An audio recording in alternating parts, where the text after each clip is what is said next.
Hey everyone, Alec here, and in this video I'm going to touch on guitar processing hardware, specifically in the context of electronic production and performance.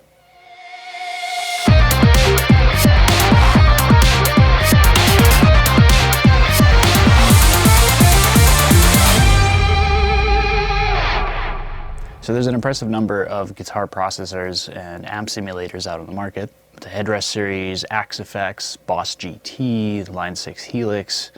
With so many options, how do you choose? And while every series certainly has its pros and cons, for me the choice came to the Line 6 Helix, namely the LT. Now the LT is essentially just a stripped down version of the flagship Line 6 processor. If you're less familiar with the line, the full-fledged Helix features a ton of I/O, multiple effects loops, controlled voltage ports for integration with hardware synthesizers, and some additionally handy features such as scribble strips above each switch, so you can easily navigate your patches. To me, these were unnecessary additions. The screen display on the LT is more than adequately easy to see in dark environments. I don't run anything with CV, nor do I use additional outboard effects processing, so the extra price tag just wasn't justifiable. Instead, the LT seemed to be a more pragmatic approach, especially as it runs the same exact sound engine. The Helix line has amp rigs and effects galore, featuring a vast library of emulations based on some of the most popular and some more boutique models out there, from the sought-after vintage rarities to the more contemporary mods. And if that weren't enough, you can download additional third-party impulse responses to further expand your library. One could easily spend an eternity and a half tinkering with various tones, which certainly comes in handy in the realm of experimental sound design. When it comes to my own patches, I've never really been one for extensive pedal rigs, nor do I tend to chain piles of effects together. Before the Helix, I'd had a wah pedal and a noise gate running into a simple 2x12 combo tube amp with 3 channels, clean, crunch, and heavy distortion, with a subtle amount of built-in reverb and a single delay pedal run through the effects loop for leads or atmospheric cleans. For the most part, I've transferred that minimalist approach to the Helix, albeit with a few more chained effects to add fairly subtle amount of color to my tracks, things like chorus or a bit of flange on the more synth-wavy sounding tracks. One of my biggest selling points in regards to the Helix was this companion desktop app, HXEdit. Because I loathe the process of menu diving on a small hardware screen, this made it extremely easy to dial up and store my own tones. Whenever I sit down to design a new set of patches, say for a specific guitar with a different set of pickups, I simply flip through the factory presets, find a sound that's somewhat close to what I have in mind, copy, paste, and tweak to best match what I'm working with. And because it's so easy to flip through the vast library of presets, occasionally I might even stumble across a rig I never would have thought to design on my own from scratch, and thusly spark some new song ideas.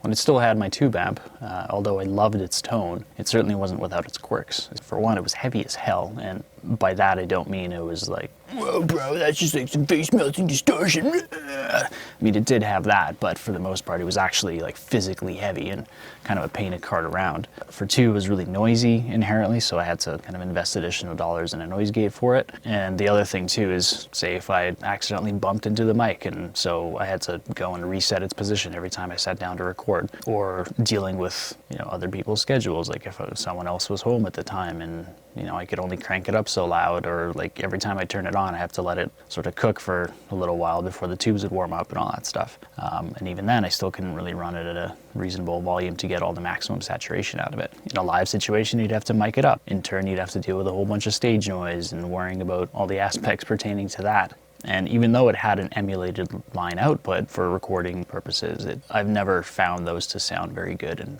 virtually any amp. The Helix eliminates all of these logistical dilemmas. I can record anytime, in headphones, get consistent tone every time. It fits into a backpack with my laptop and peripherals for live use, and can plug directly into a PA or DJ mixer for the times that I perform with other electronic musicians. And not only can I save separate patches for individual guitars, but can even change the input impedance and convert an effects loop to be an additional input for a second guitar, or even a hardware synth. I could even run 2 separate instruments simultaneously, each with their own effects chain. I can send MIDI clock data over USB directly from Ableton to ensure that all my spatial effects, such as delays, are perfectly in sync with the track tempo. And if I was feeling particularly fancy, I could even have Ableton send MIDI CC messages to the floorboard to change patches on the fly. But then I'd have less to do on stage, and I'd much rather look busy. So here's how I'll typically run it in my studio setup. I'll have the Helix main outputs balance line running into the Apollo Twin, and then on that input I'm running an API channel strip, just with some light gating, as well as just some additive EQ just to add a little bit of color to the incoming signal, and then some subtractive EQ applied through the Cambridge EQ plugin.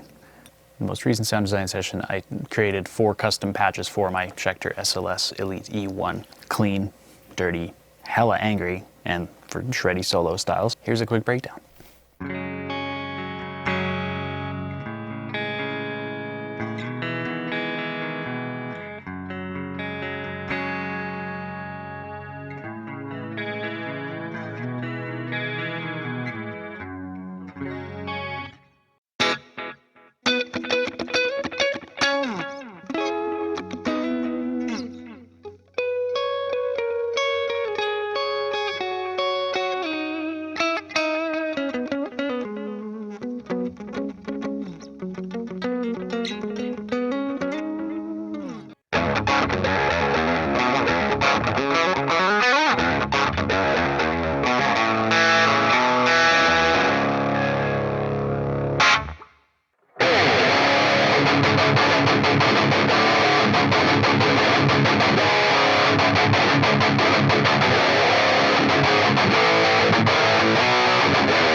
Overall, it's been an absolutely fantastic product. And since getting it, I've ended up selling off the rest of my previously run rig with my beloved tube amp that I'd had for almost a decade, all the pedals, everything else, because I just didn't need them anymore. As a result, it's been an absolutely integral part of my studio and live setup, and couldn't really go on without it by this point. So shout out to Line 6 for absolutely killing it with that whole line.